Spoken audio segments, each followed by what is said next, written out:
Hi, this is Romy again. What is factoring? Factoring is the reverse process of multiplying polynomials. Kabaligtaran ng pagmamultiply natin ng polynomials nung dati pa.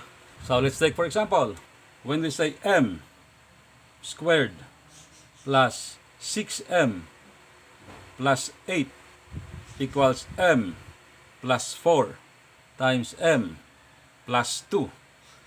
So, itong m squared plus 6m plus 8, ito ang tinatawag na product. Ito naman ang tinatawag dito ay factors.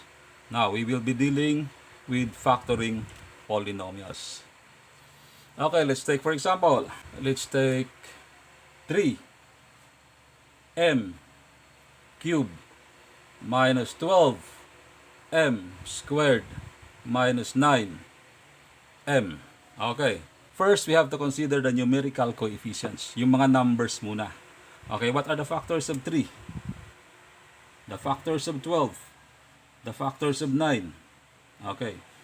1 times 3. Wala na. 1 times 12. Meron pa ba? 3 times 4. Ano pa ba? 6 times 2. Wala na.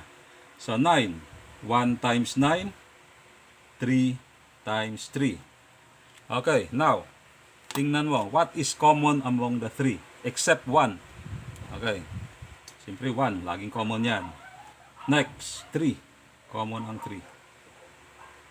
So, ilalabas mo ngayon ang 3.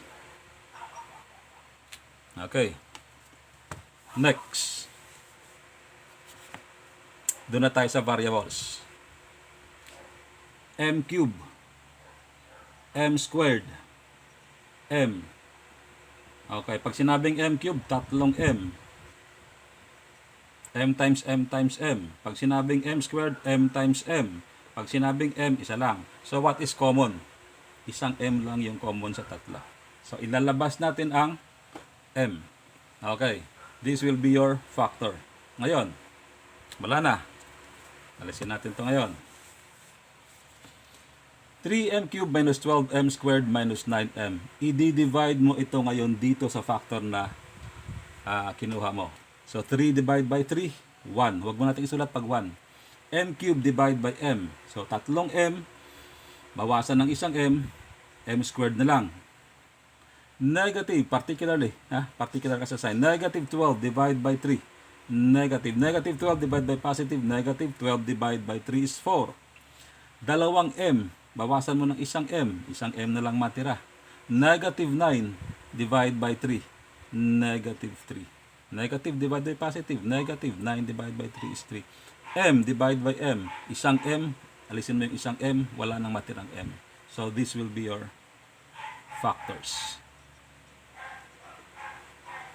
Okay, so this will be your final answer.